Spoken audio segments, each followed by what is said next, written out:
어서 오세요. 오늘은 구병모 씨의 장편 소설 아가미를 읽어드릴 건데요.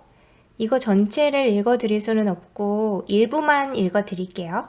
그럼 일단 이 소설의 소개는 어떻게 되어 있냐면 소설가 구병모가 그려낸 가장 비밀스럽고 아름다운 세계, 아가미를 갖게 된 소년과 소외된 이들의 눈부신 잔혹 동화라고 써 있어요. 그러면 한번 시작해 볼게요. 3월 말에서 4월 초까지 대학교 MT가 몰려 있어서 리버벨트는 여름 휴가 때보다도 지금이 성수기였다. 커다란 V자로 흐르는 유속이 조금 센 강을 앞에 두고 대형 방갈로들이 줄지어 들어선 민박촌이었다. 신학기 특수라지만 이곳도 예전 같지 않아서 오래된 방갈로들은 한 채씩 헐려나가고 빈터에 펜션이나 콘도미니엄 등이 들어서고 있었다. 지금의 청년들은 삶이 총체적으로 불편한 마당에 MT를 와서까지 불편한 취식을 감내하고 싶어 하지 않으며 조금 더 돈을 쓰더라도 깨끗한 신식 시설을 선호한다고 업계 관계자들은 알려주었다. 그런 의미에서 곤이 몸을 붙이고 있는 민박집 사장에게는 한숨거리가 좀 더 쌓인 셈이었다. 곤이 일하는 곳은 20명 이상 대규모 인원을 한 방에 수용할 수조차 없는 일반 가정집으로 현관과 담벼락에 아크릴판으로 민박집이라고 써붙였을 뿐이어서 단독주택으로는 결코 작은 편이 아니었지만 우뚝 솟은 방갈로 가운데에서는 더욱 눈에 띄지 않았다. 각 방마다 드라이어며 수건, 빛 따위의 소박한 어메니티를 구비하긴 했으나 시간이 발길질하고 지나간 흔적이 곳곳에 역력한 주택 건물에서 주인 부부는 1층을 간이 슈퍼마켓으로 꾸미고 작은 방을 거처로 썼으며 2, 3층을 민박 용도로 비워놓고 그중 한 개를 곤이 쓰고 있었지만 나머지 5개의 방이 다 차는 경우가 드물었다. 주로 20대 초반 학생들이 대규모로 찾아들어 고성방가와 만취 끝에 폭력을 통과 의뢰인 양 일삼는 곳에 서너 명이 소규모로 놀러오고 싶을 리가 없었고 사랑이 막 싹트기 시작했거나 난관에 부딪힌 젊은 연인들이라면 더욱 그럴 터였다. 때문에 주인 부부의 수입은 거의 슈퍼에서 나왔는데 거기서 다루는 품목은 술, 담배, 물, 커피, 휴지와 라면을 비롯한 인스턴트 식품 및 약간의 안주거리 정도였고 그 중에서도 술의 비율이 절대적이었다. 그런 일은 거의 없지만 어쩌다 성수기에 소규모 일행 여럿이 동시에 민박집을 찾아들어 방 5개가 차더라도 주인 부부는 손님을 더 받기 위해 곤에게 나머지 한 방을 양보하고 슈퍼 창고에서 잘하는 소리를 하는 대신 빈 방 없다라는 편말을 내걸었다. 곤의 살림은 다해야 백팩 하나에 쓸어 담을 수 있을 만큼 단촐했으나 주인 부부는 그에게 공간 하나를 통으로 내주었다. 이곳에 흘러들어온 첫날을 제외하면 곤은 주인 부부에게 방값을 지불하지 않았고 주인 부부 역시 슈퍼에 들어온 술 상자를 나르고 장부를 정리하며 취객을 상대하는 곤의 노동에 용돈 수준의 금전적 대가를 치르다 말다 했다. 주인 부부는 이 청년의 이름이 곤이라는 것 말고는 아무것도 묻지 않았고 곤이 2년째 한 곳에 머물며 떠나지 않을 수 있었던 까닭이 바로 그것이었다. 주인 부부는 무심한 듯 하면서도 최소한 곤이 스스로를 쓸모없는 사람으로 느끼지 않을 만큼은 배려했다. 곤은 비좁은 카운터 뒤에서 손바닥만한 스툴에 엉덩이를 걸치고 사흘 전 신문을 넘기고 있었다. 주인 부부가 다 읽은 신문이나 주간지를 슈퍼마켓 뒤쪽 재활용품 수거함에 넣어두면 곤이 그걸 집어다 뒤적거리곤 했다. 이제는 근처에 종이신문 보는 집이 거의 없다 하여 직원이 여기까지 들어오기 어렵다는 말에 배달을 끊고 주인이 시내터미널까지 아침마다 나가서 사오는 것이었다. 가끔은 곤이 무면허 운전으로 사갖고 오기도 했으나 그걸 먼저 펴보는 일은 없었다. 곤은 자신이 언제부터 시간의 흐름과 무관하게 살아왔는지를 헤아리지 않았다.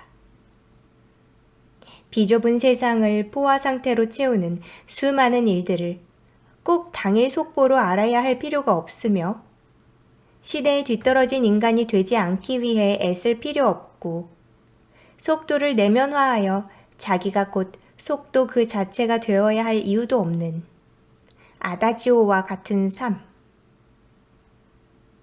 그 어떤 행동도 현재를 투영하거나 미래를 예측하지 않고 어떤 경우라도 과거가 반성의 대상이 되지 않으니 어느 순간에도 속하지 않는 삶이었다. 모두 어제가 되어 부질없어진 인물과 사건의 나열들.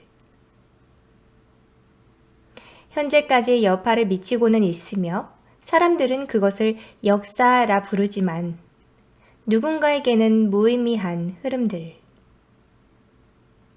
그는 과거를 명시하는 글자들을 단지 무료함으로 죽지 않기 위해서만 내려다보았다. 그가 어제의 세계를 읽는 동안 실제 세계는 변화와 요동과 전복이 일어나고 있었지만 그는 무언가를 숨가쁘게 따라잡는 삶과 거리가 멀었다. 고인물이나 응결된 얼음만큼의 비중을 간직하며 급속 냉각되어 빙산에 갇힌 의식만을 유지하고 살아갈 꼭 그만큼의 열량만 있으면 되는 나날들. 그러다 삶의 마지막 날이 온다면 필히 물속에서 죽으리라. 신문지를 다음 장으로 넘기기 위해 한번 접어 겹치다가 곤은 카운터 앞에 30대 초중반으로 보이는 한 여성이 서서 500원짜리 동전 2개를 내미는 모습을 보았다. 못 들으셨구나. 커피 달라고 했거든요. 곤은 일어나 손님이 온 걸 모르고 세워둔 데에 대해 고개를 한번 꾸벅해 보이며 가스버너에 불을 붙였다. 아까 컵라면 손님들이 들러서 충분히 데워져 있던 물은 오래지 않아 만단설화를 꽃피우는 듯한 소리를 내며 끓어올랐다. 종이컵에 커피 믹스 한 봉지를 털어넣고 물을 부었다. 스틱으로 저어 커피 가루를 녹이며 곤은 긴장하기 시작했는데 커피를 건네줄 때에는 언제나 촉각을 곤두세우고 온몸에 느른하게 흩어져 있던 반사신경을 끌어모아야 하기 때문이다. 이 커피 한 잔으로 붙은 시비가 이루 말할 수 없었다. 비싸다, 바가지다 투덜대는 일은 거의 매번 있었고 가끔은 취객들이 종이컵에 물 부어주고 1,000원이나 받아 처먹느냐고 곤의 얼굴에다 컵을 던져서 가벼운 화상을 입은 적도 여러 번 있었다. 그러나 눈앞의 손님은 처음부터 카운터에 동전 2개를 올려놓고 물끄러미 곤을 바라보며 말없이 기다리는 걸로 보아 안심해도 될 것 같았는데 곤은 또 다른 이유로 조금 초조해졌다.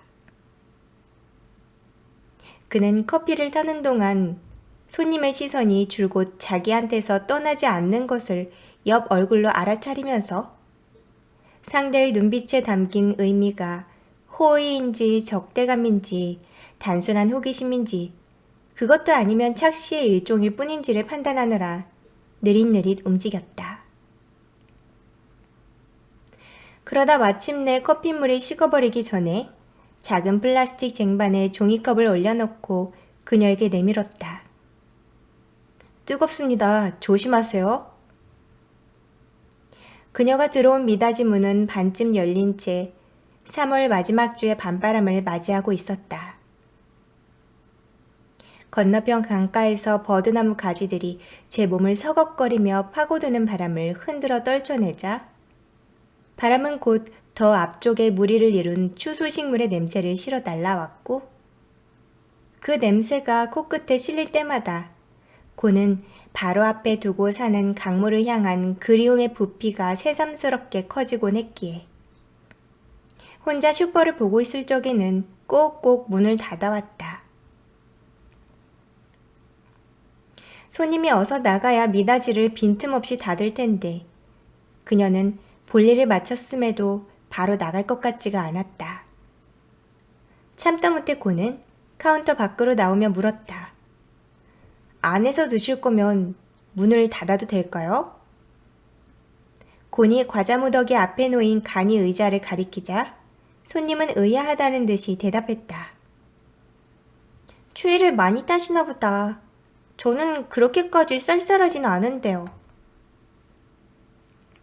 추위를 탄다니 어지간해선 있을 수 없는 일이었지만 고는 그런 걸로 해두기로 했다.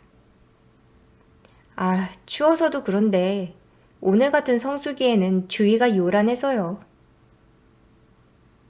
손님은 파란 플라스틱 의자에 앉아 그다지 마실 생각도 없는 듯 종이컵에 입을 대고 홀짝거렸다. 가게 구석방의 닫힌 문 너머에서는 주인 부부가 텔레비전을 틀어놓은 듯 몇몇이 때를 지어 고함을 지르며 격투를 벌이는 조잡하고 둔탁한 효과음이 들려왔고 슈퍼마켓 밖에서는 만취한 대학생 4~5명이 소리를 지르며 강물의 발목을 적시고 있었다. 좋을 때다. 지나간 시절의 윤곽을 더듬는 듯한 손님의 혼잣말은 나지막하고 분명했으므로 뭐라고 대꾸를 해줘야 할 것만 같았다. 그런가요? 고는 손님과 단둘이 좁은 공간에서 말을 섞게 된 데 대한 불편을 느끼며 말을 이었다. 단지 저 나이를 두고 하시는 말씀이라면 저는 별로 좋아 보이지 않아요. 저러다가 다들 울거나 언성이 높아지다가 결국 주먹이 나가고 마지막엔 너나 할 것 없이 강에다 토하거든요.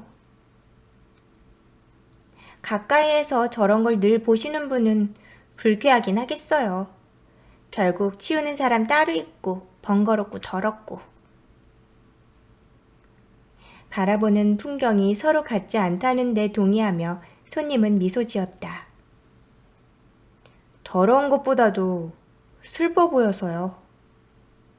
손님은 고개를 갸우뚱해 보였다. 네? 정말로 슬프거나 최악의 상황에 놓여 더 이상 아무것도 지킬 것도 버릴 것도 없는 사람은 저렇게 술에 취해 소리칠 기운도 없을걸요? 제 눈에는 약간 불행을 전시하는 걸로 비치기도 해요. 고는 고개를 저었다. 제가 슬프다고 한 건 저렇게 천편일률적인 방식으로 고통을 드러낼 수밖에 없을 만큼 사람들마다 삶의 무게가 비슷하구나 싶어서입니다. 그건 그러네요. 손님은 더 이상 말이 없었다. 고는 자기가 한 말이 뜻하지 않게 그녀가 개인적으로 달래고 있을지 모를 환부를 성급히 일반화하거나 폄하하는 것으로 들렸을 법도 하겠다고 생각했지만 정정도 부연도 하지 않았다. 그녀는 얄팍하고 질 나쁜 종이컵의 접착 이음매에서 다 식은 커피가 새어나오기 직전까지 만지작거리기만 했는데 그 모습은 뭔가 시간을 끄는 것처럼 보였다. 이윽고 그녀는 종이컵의 내용물을 한 번에 마셔버리고 일어났다. 혹시 방 남은 거 있나요? 고는 그녀의 말을 듣고서도 한참을 이해하지 못하다가 그녀 발치에 세워진 여행용 가방이 비로소 눈에 띄었다. 그러고서도 그녀 얼굴에 괜히 얘기를 꺼냈나 싶은 표정이 스쳐갈 때쯤 되어서야 자기가 머무는 이곳이 슈퍼와 민박집을 겸하는 곳이라는 사실을 깨달았다. 오랫동안 방에 든 손님이 없어서 잊고 있었다. 네, 있지만... 그럼 묵을게요. 고는 간만에 숙박 손님을 놓치지 않으려고 서둘러 숙박계를 찾느라 서랍을 뒤졌다. 장부라고 해봤자 제본이 떨어져가는 스프링노트 한 권.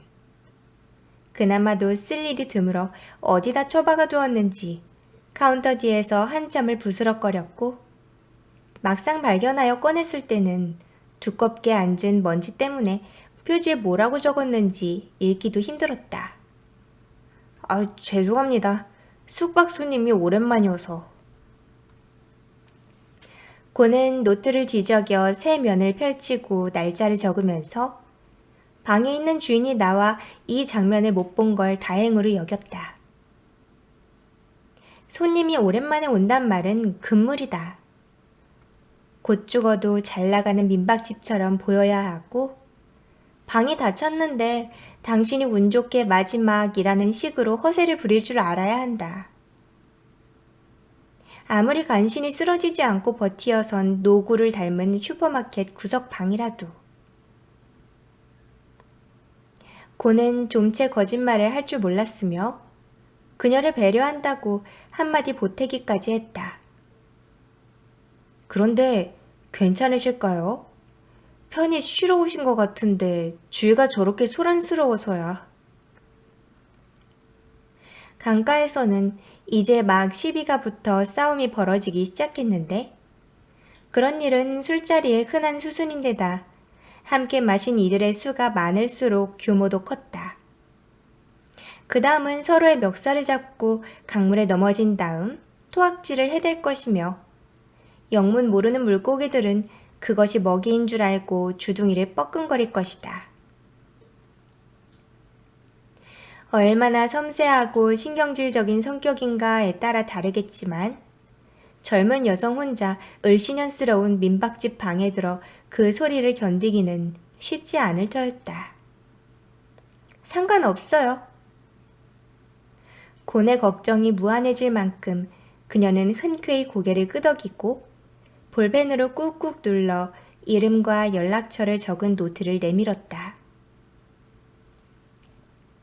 고는 그녀 이름이 잘 보이도록 볼펜 찌꺼기를 손가락으로 닦아냈다.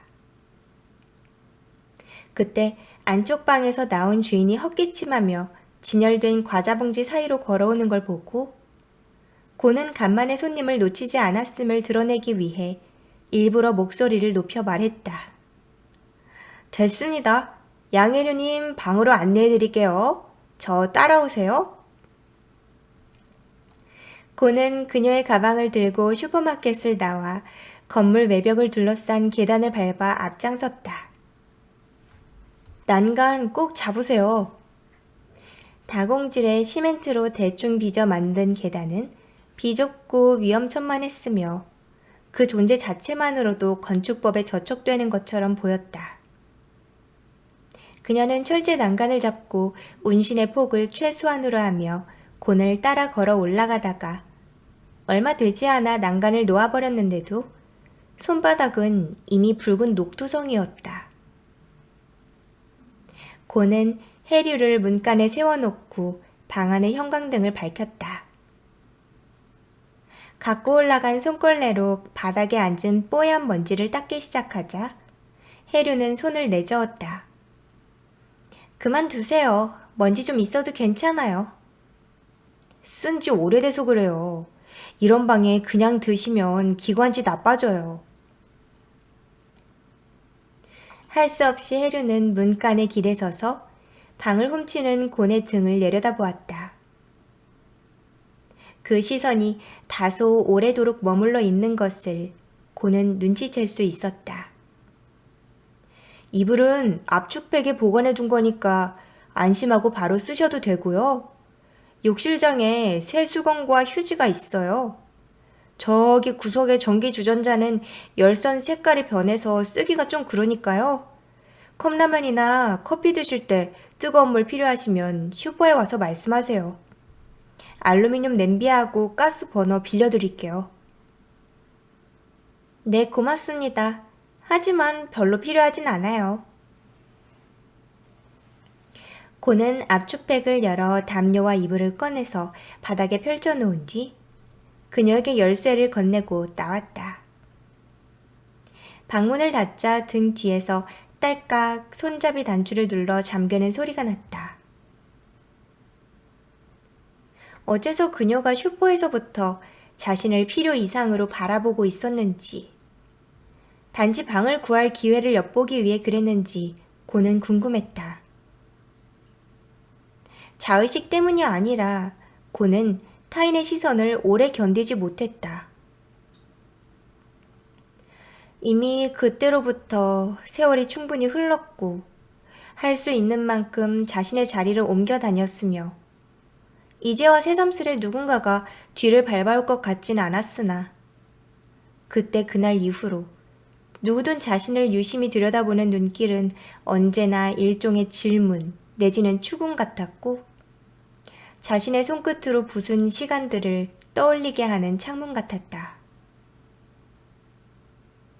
하지만 안쪽에서 그대로 문을 잠근 걸 보면 별일 아니거나 자신의 지나친 생각일 터였다. 고는 어깨를 한번 으쓱하고 아래층으로 내려왔다. 슈퍼 카운터에 앉아 장부를 뒤적이던 주인은 곤이 들어오는 걸 보고 몸을 일으켰다. 골치 아픈 일이 없었으면 좋겠구나. 곤은 무슨 뜻인지 모르겠어서 고개를 기우뚱했다. 솔직히 여기가 비즈니스맨이 출장차 들를 곳은 아니고 뭐 물이나 나무는 좋지. 가끔 사진 동호회 친구들이 출사 나오고 그러지. 그래도 보통은 대학생 아이들 술 마시고 난장 피우는 게 주요 목적인대로 이 밤중에 34살 먹은 여자가 혼자서 왔다. 있는 대로 수척한 얼굴 해가지고서는 선발대라거나 뒤에 일행이 마저 올 거라든지 그런 얘기도 없이 혼자. 무슨 얘긴지 알겠니? 고는 대답 대신 슈퍼 창문 너머 멀찍이 내다보이는 강물에 정강이까지 담그고 허우적거리다 친구들과 한 덩어리가 되어 소리를 지르는 대학생들한테로 눈을 돌렸다. 혼자 온 여자, 둘이 온 여자, 둘이 온 남녀. 이 셋 중에 어느 쪽이 강물에 몸을 던질 확률이 가장 높을 것 같냐? 지나친 생각일지 모르지만 주위에 취재할 만한 위락시설이나 맛집이라곤 쥐똥만큼도 없는 강가에 여자가 혼자 왔을 땐 이유가 있게 마련이고 대개는 좋지 않은 이유일 때가 더 많지. 차라리 팔짱 끼고 온 남녀가 비록 불륜관계인 티가 훤히 나더라도 그쪽이 덜 걱정된다. 수시로 살펴봐라. 그래봤자 보통은 하룻밤 안에 결판이 나긴 하지만. 고는 여성을 한 번도 사귀어 본 적이 없었고 여성이 어느 날 갑자기 머리카락을 자른다거나 혼자서 여행을 떠나는 상투적인 행위에 농축된 보편적 의도를 파악하는 데 익숙하지 않았다. 그러나 정말 강에 뛰어들 사람 같으면 이런 성수기의 소란한 캠프촌이 아니라 고요와 침묵으로 빚어진 흘러가는 시간의 공평하고 차가운 숨결 외에 다른 것은 존재하지 않는 장소를 선택하리라는 막연한 짐작만은 있었다. 이렇게 주변에 손님이 많은 데에서 강에 몸을 던진다면 누군가가 자기를 말려주거나 건져주기를 기대하는 마음이 없지 않을 듯 싶고 간혹 물박 상황과 타이밍이 잘 맞지 않기라도 하면 애꿎은 사고사로 이어질 수는 있겠으나 삶으로부터 철저히 유리되기를 시도하기엔 여건이 맞지 않았다. 게다가 이름이란 게 성격을 넘어 그 사람의 인생을 압축 및 지배하는 주문이 된다는 미신적 사고에 비추어 보면 그녀의 이름은 결코 물에서 죽을 사람 같지 않았다. 한자리에 머무는 법 없는 바다의 흐름, 팽창하여 넘실거리는 물결의 긴장, 파도의 애무, 하백의 입김. 그 밖에도 그 이름은 서로를 향해 몸을 부대끼다 부서지는 물방울의 내밀한 언어를 떠올리게 했으며 그토록 낭만적인 이름을 지닌 사람이 하필이면 그 이름의 뜻을 담은 물에 스스로를 포기할 리 없었다. 그러나 강가에서 사람이 죽는 방법이 꼭 물에 뛰어드는 것만 있지는 않다는 데 생각이 미치자 고는 괜한 소리로 겁주지 마시라고 투덜대면서도 정말로 그녀를 살펴봐야만 할 것 같았다. 그녀의 발걸음이 어딘가 위태로워 보이진 않았는지. 좋을 때다. 불행을 전시하는. 말투는 심상했는지 표정에는 파괴된 몽유와 회한의 흔적이 묻어있지는 않았는지 고는 가게에서의 모습을 되짚어 보았다.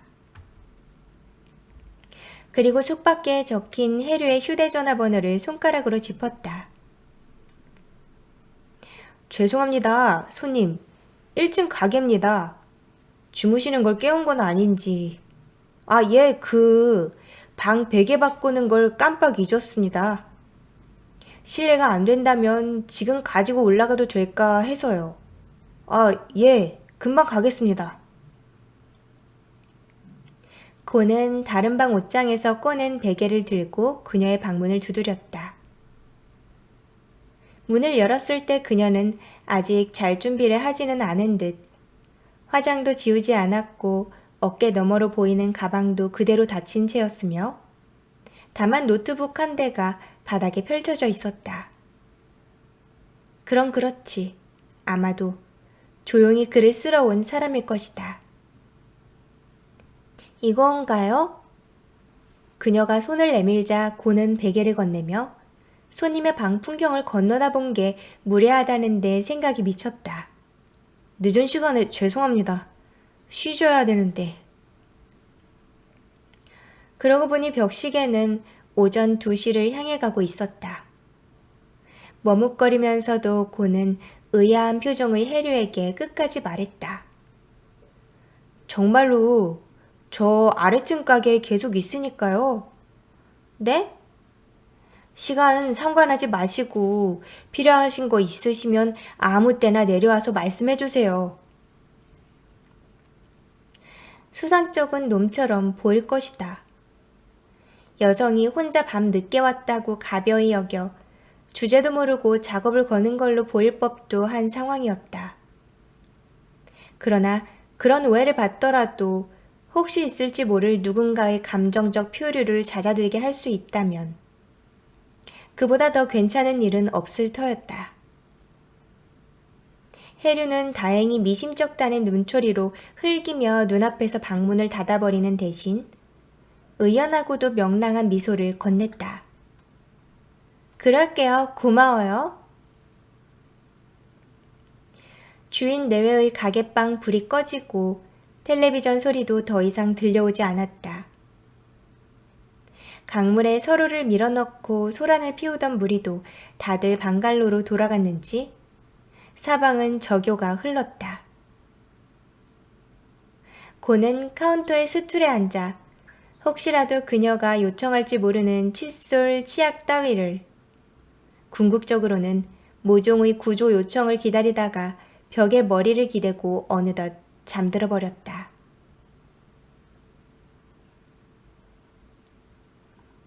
강 한가운데 솟은 바위산 틈마다 다부록이 걸린 나무들의 색깔은 보이탄 새벽 물안개 너머로도 선명히 드러났다. 방갈로 주위에서는 학생 몇몇이 눈꺼풀에 숙취가 그대로 달라붙은 채 건조된 즉석 식재료가 담긴 코페를 들고 오갔다. 조금 전까지 곤히 지나가며 일으켰던 자디잔 물방울들은 어느새 강물의 흐름과 하나로 녹아들어 청렬한 수면이 막 고개 내미는 햇빛과 닿아 있었다.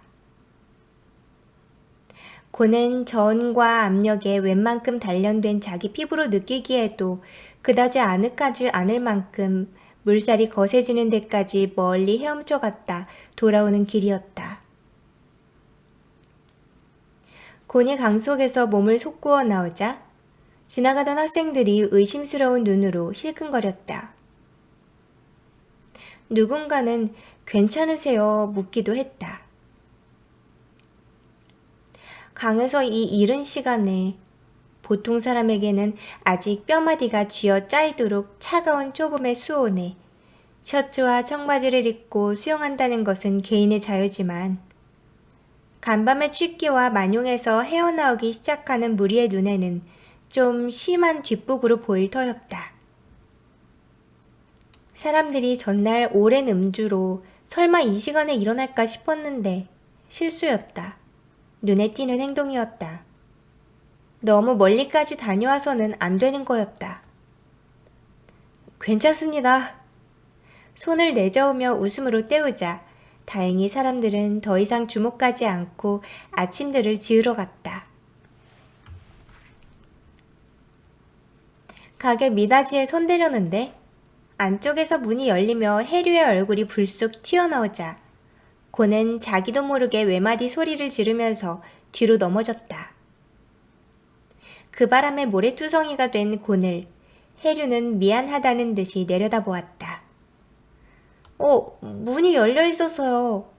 아무도 안 계신 것 같아 그만 나가려던 참인데. 네, 신경 쓰지 마세요. 곤은 일어나 손에 붙은 모래를 털며 물었다. 필요한 거 있으세요?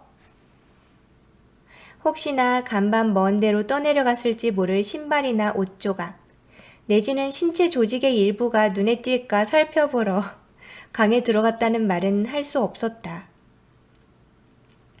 그러나 그녀는 물에 흠뻑 젖은 옷을 입고 나타난 곤에 대해 어떤 의혹이나 궁금증도 보이지 않았다. 뭐 사려는 건 아니고요. 시간 괜찮으시면 이 주변 안내를 좀 부탁드려도 될까 했어요. 실은 며칠 묵을 거거든요. 근데 바쁘시다면 전혀요. 곤은 그녀가 간밤에 아무 일도 없었을 뿐 아니라 지금 강에 뛰어들 생각이 없다는 사실을 확인한 것만으로도 고마워서 주위에 방갈로 말고는 안내할 만한 아무런 구조물도 없다는 걸 잊고 대답했다. MT 시즌에 한창 가게에 입고될 맥주 상자의 무게가 조금 마음에 걸리긴 했지만 며칠 묵어갈 손님을 모시는 일이라면 주인 부부도 곤이 자리를 비우는데 신경 쓰지 않을 터였다. 당연히 곤은 혼자 온 여자 손님을 어디로 어떻게 안내해야 할지 몰랐고 해류도 무엇을 보고 싶다거나 어디를 가겠다는 최소한의 요구사항조차 없어서 자연히 안내는 그저 강줄기를 따라 나란히 걷는 산책에 불과해졌다. 성별과 인원 무관하게 곤은 사람을 대하는 일, 특히 단순 과정의 반복 훈련으로 습득 가능한 격식과 절차보다 즉흥적 판단과 선험적 사교성을 필요로 하는 일 자체가 익숙치 않았다. 주인 부부와 뜨내기 손님 외에 그가 만나는 사람이라곤 성수기는 2, 3일에 한 번, 비수기는 일주일에 한 번꼴로 트럭을 몰고 찾아오는 도매업자 뿐이었는데 사람을 만난다는 것이 장부와 물건의 개수를 맞춰보고 도장을 찍는 일 외에 적어도 눈을 마주치고 맥락 없는 대화를 나누는 행위를 포함한다면 진정한 의미로 사람을 만나는 일은 없었다. 그런 곤이었지만 TV에서 띄엄띄엄 본 장면을 바탕으로 진짓 충실한 직원 행세를 하며 고객을 원하는 바를 먼저 묻기는 했다. 어떤 곳에 가보려고 하시나요? 혹시 분위기 있는 카페를 찾는 건 아니세요? 제 입으로 말씀드리기도 민망하지만 보시다시피 여기가 강물 말고는 볼거리가 딱히 없어서요. 그나마 이 강물조차 주위 나무나 풀들 보세요. 볼만하다 하는 뜻에서의 볼거리가 아니죠? 풍성하지만 제멋대로 뻗어 정돈된 느낌 없이 시야에 쏟아져 들어올 뿐이니까 경관이라기보다는 자연의 위압 내지는 맹목에 가깝기도 하죠. 그렇다고 해서 제가 이 강을 싫어하지는 않아요. 오히려 가게가 강을 바로 앞에 두고 있어서 운이 좋은걸요. 정돈되지 않은 숲은 보잘것없지만 인공적이지 않아서 좋고요. 흘러가는 강은 어떤 사진이나 그림에도 담아 가둘 수 없고 강줄기를 따라 우거진 숲을 또한 그렇죠. 그게 사람들이 강으로 오는 이유 같습니다. 거기까지 말하고 정신 차려보니 고는 별 볼 일 없는 동네인 만큼 자신이 굳이 그녀를 데리고 돌아다닐 생각이 없다는 뜻으로 상대방이 받아들일 수도 있겠다 싶었는데 해류는 선선히 고개를 끄덕인 것이었다. 그럼 강을 보고 싶어요. 그렇게 해서 나오기는 했는데 곤에게 이 경우는 이것대로 난감했다.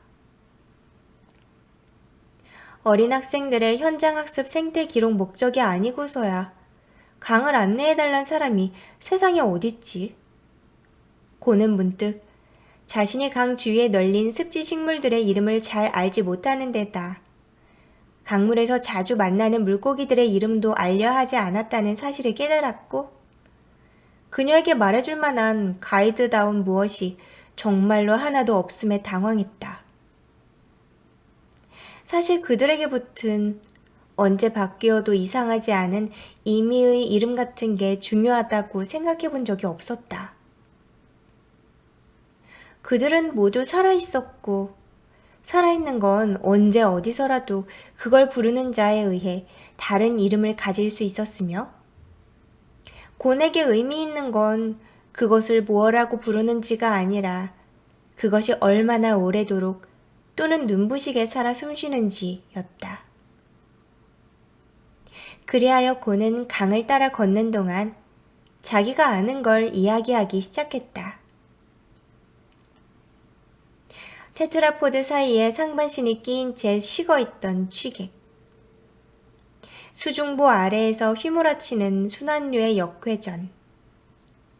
강풍에 무너진 나무줄기가 만드는 스트레이너와 그 속에서 발생하는 유속과 무관한 거대한 수압에 대하여 나선형 물살이 강 언덕으로 밀어올리는 버려진 낚싯바늘을 비롯한 각종 위협적인 부유물들. 몇 년에 한 번꼴로 한두 구씩 절망의 무늬를 그리듯 수면에 떠오르곤 하는 사람들. 어느 하나 위험하지 않은 구석 없이 그 자체로 거대한 흙방과도 같이 악착스러운 동물성을 지닌 강물에 대하여. 해류는 곤의 말을 듣는 동안 간간히 멈춰서서 양손의 엄지와 검지로 직사각형을 만들더니 허공에 대고 뭔가 구도를 맞추어 보는 신용을 냈는데 실제로 사진을 찍는 것도 아니고 왜 그러고 있는지 곤은 알 수 없었다. 다시 숙소로 돌아가셔서 카메라 갖고 오셔도 돼요. 그렇게 멀리까지 나오지 않았어요. 찍을 거 없어요. 해류가 웃기 시작했다. 제가 너무 무서운 얘기만 해드려서. 알아도 나쁠 게 없으니까 고맙긴 하지만 어째서 그런 얘기만 하시죠? 혹시 제가 강에 뛰어들러 왔나 보다 생각하시나요? 아니요. 그럴 리가요. 재미없으셨죠? 죄송합니다. 해류가 전곡을 찌르자 고는 눈에 띄게 당황해서 자기도 모르게 몇 발짝 앞서 걸어갔다. 정말이지 곤도 그런 불행한 사례를 중심으로 나열하고 싶진 않았다.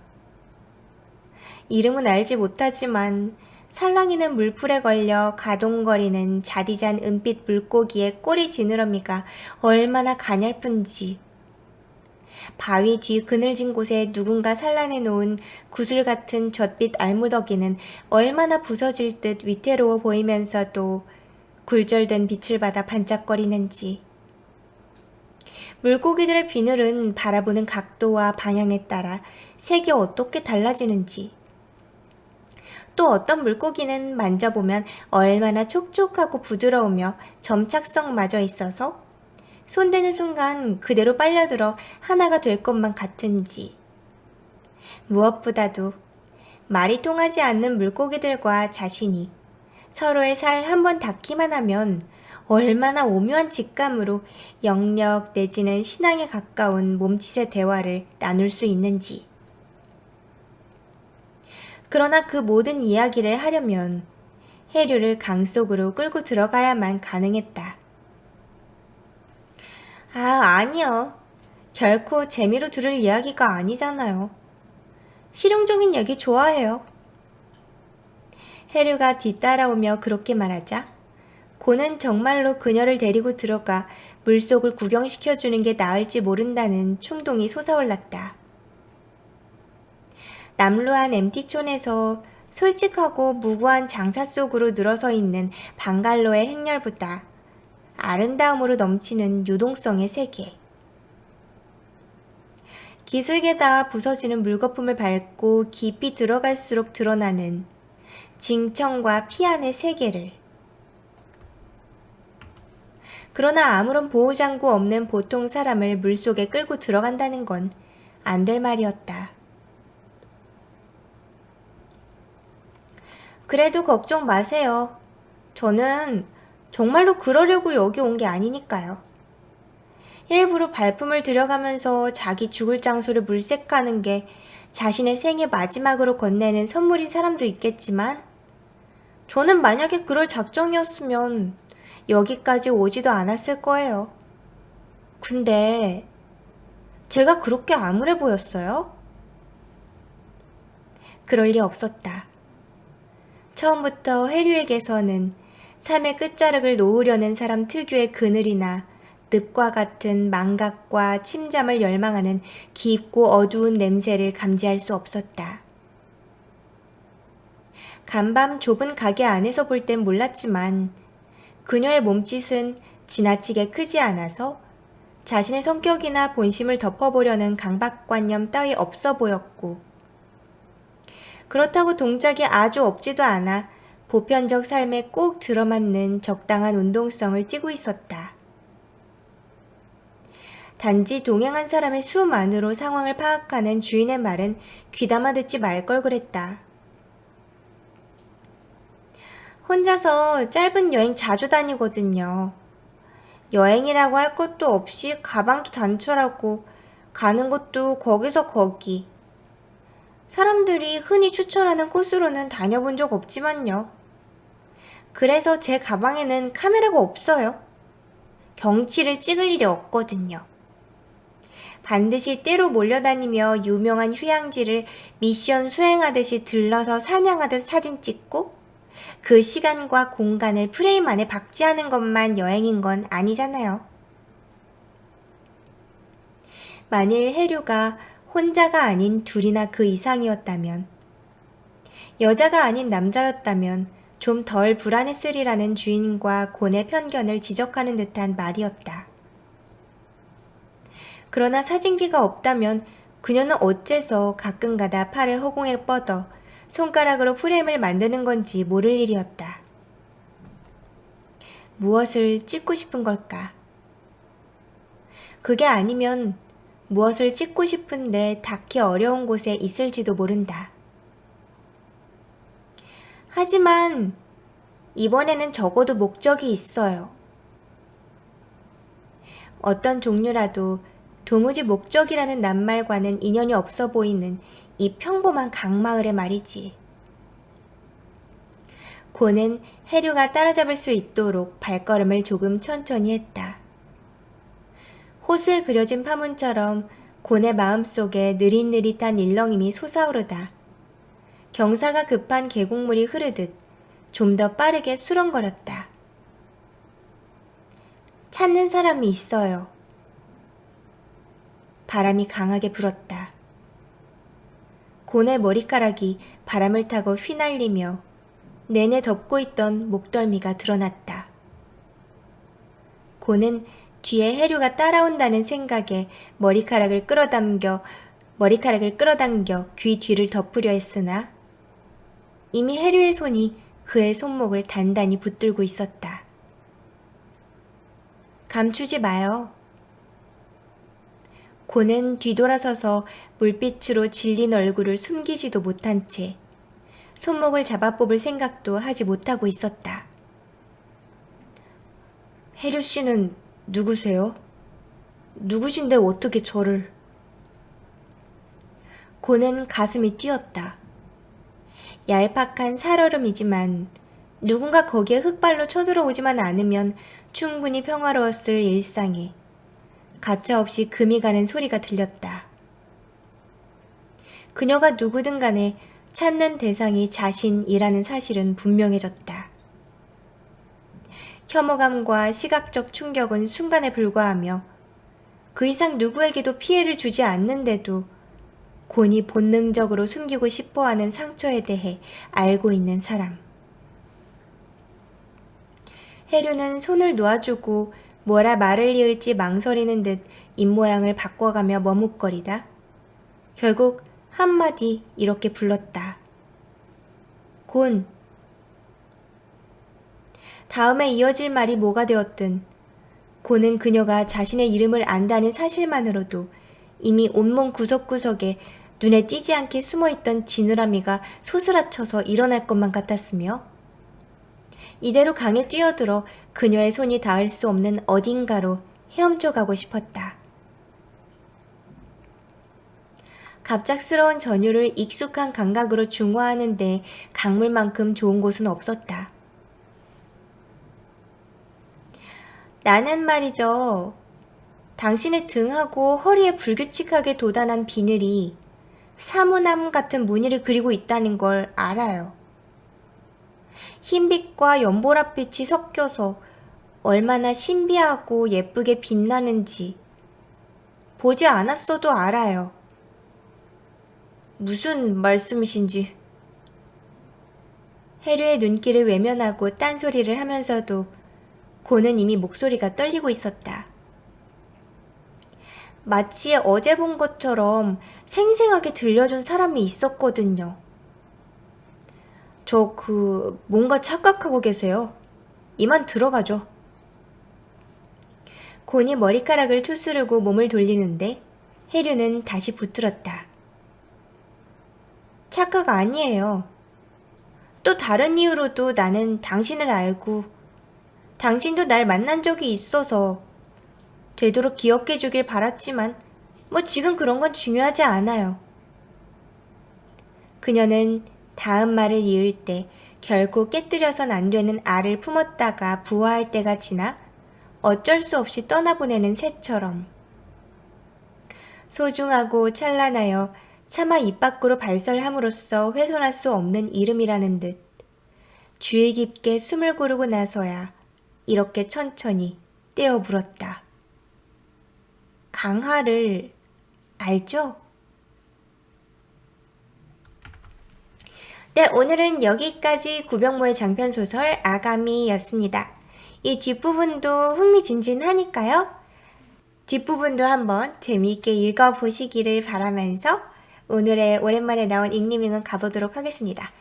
그런데 제가 원래 잉리밍 100편 기념으로 10시간짜리 영상을 저번에 만들었었거든요. 근데 그 10시간짜리 영상이 정말 오랫동안 만들었는데 없어졌지 뭐예요? 그래서 그때부터 갑자기 의욕을 잃으면서 오랫동안 잉리밍을 업로드하지 않게 되었던 것이랍니다. 그래서 정말 죄송하게도 오늘에야 나타나게 됐네요. 기다려주셔서 감사하고요. 반갑습니다. 그럼 잉리밍 반 여러분 다음 시간에 만나요. 안녕. 스슥